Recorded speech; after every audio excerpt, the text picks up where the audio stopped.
Bonjour et bienvenue sur DigiSchool. Je suis Rémi Carl, votre professeur de physique. Aujourd'hui, nous allons traiter des enjeux énergétiques et plus particulièrement se concentrer sur les grandeurs énergétiques.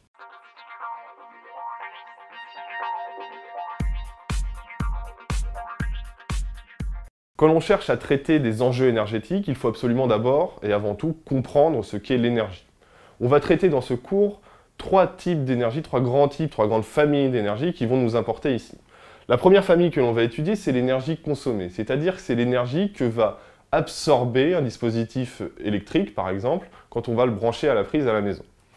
Donc, pour comprendre cette énergie consommée, il faut d'abord repartir à l'origine et regarder la source de cette énergie. La source, ça sera des centrales électriques, des centrales à charbon, tout un tas des hydroliennes, des éoliennes, etc. Tout ça qui va caractériser les sources d'énergie et que je vais représenter ici par EDF. EDF qui nous fournit ce qu'on appelle des kilowattheures, donc des énergies. Et EDF a un prix pour ce kilowattheure qui est environ, à l'heure actuelle, de 0,15 centimes environ au kilowattheure. Ça constitue la source. Ensuite, le récepteur, ça sera notre ampoule. Notre ampoule, par exemple, à incandescence, qu'on a pris de manière arbitraire à 100 watts, donc qui caractérise sa puissance, c'est cette grandeur instantanée, donc à 100 watts. Et donc de la source vers le récepteur, on va avoir donc un transfert, un transport de puissance, dans lequel on va avoir évidemment des pertes de transport, des pertes de transformation de l'énergie, etc. Mais nous, on va s'intéresser vraiment essentiellement à l'énergie consommée par notre ampoule. Comment on calcule cette énergie? Cette énergie, on la calcule comme étant le produit de la puissance fois le temps. Donc si je prends par exemple mon ampoule qui fait 100 watts, donc 0,1 kW, et que je le fais fonctionner pendant 1 heure, eh ben on obtiendra 0,1 kWh. Kilowatt fois heure, attention, qui est une unité non SI, qui n'est pas du système international, mais qui représente une énergie, comme le calcule EDF. Regardez sur vos factures EDF, ce sera les kilowattheures qui seront comptés. Et donc, quand on a 0,1 kWh, eh ben, on paye donc un peu plus de 1 centime d'euro.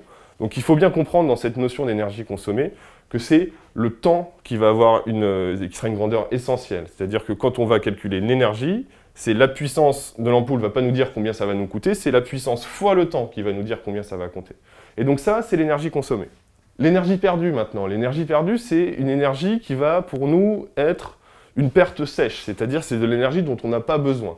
Quand on prend par exemple l'habitat en exemple, on va avoir une maison comme vous l'avez ici, vous voyez toutes les flèches qui représentent des pertes thermiques, c'est-à-dire c'est un flux d'énergie qui va aller de l'intérieur de la maison, là où l'énergie était normalement utile, celle qui est souhaitable, et toutes les flèches représentent toutes les pertes. Et ces pertes sont des pertes sèches dans le sens où elles n'ont aucune validité, aucun intérêt. Il n'y a aucun intérêt pour une maison en hiver de dégager de l'énergie de l'extérieur.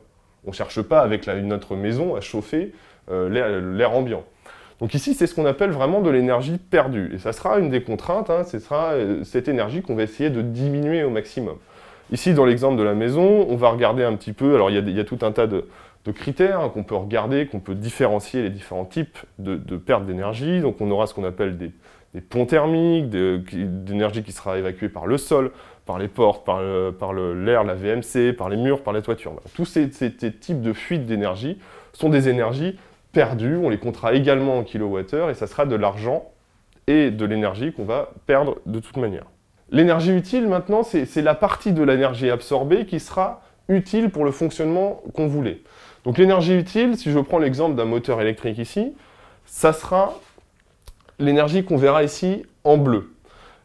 Dans un moteur électrique, le principe de fonctionnement est simple.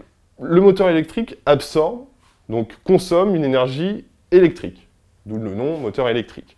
Cette énergie électrique, ça sera le produit tension fois courant, et ça correspondra par exemple, alors je vais prendre un exemple complètement arbitraire, ça représentera par exemple 100 kWh.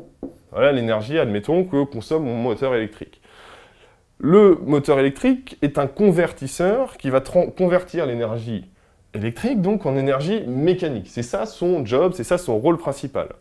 Ça, c'est l'énergie que je veux. C'est ce que j'appellerais l'énergie utile. Et admettons que dans le cas de mon moteur électrique, j'arrive à 80 kW par heure. Évidemment, on ne va pas ni avoir une valeur plus forte que ce que j'avais à l'entrée, évidemment, parce que mon moteur ne va pas créer de l'énergie.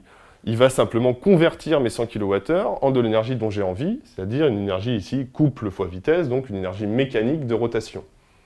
Maintenant, une fois qu'on a trouvé que 100 kWh c'était ce que j'avais en énergie consommée, 80 kWh en énergie utile, quelle est l'énergie que l'on a perdue? Et bien c'est l'énergie ici, qui est essentiellement de l'énergie thermique et qui seront, par exemple, mes 20 kWh.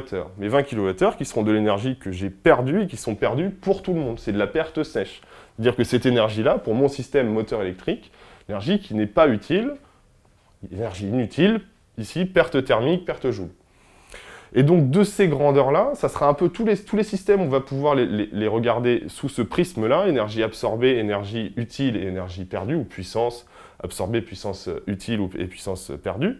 On va pouvoir tous les regarder sous cet angle-là, et on va pouvoir définir, par exemple, des grandeurs comme le rendement. Ici, ça sera énergie utile sur énergie absorbée. Et ici, on aura un rendement, par exemple, de 80%. Donc voilà pour cette grandeur énergie utile qui est, à mon avis, un point assez essentiel quand on essaie de parler des enjeux énergétiques.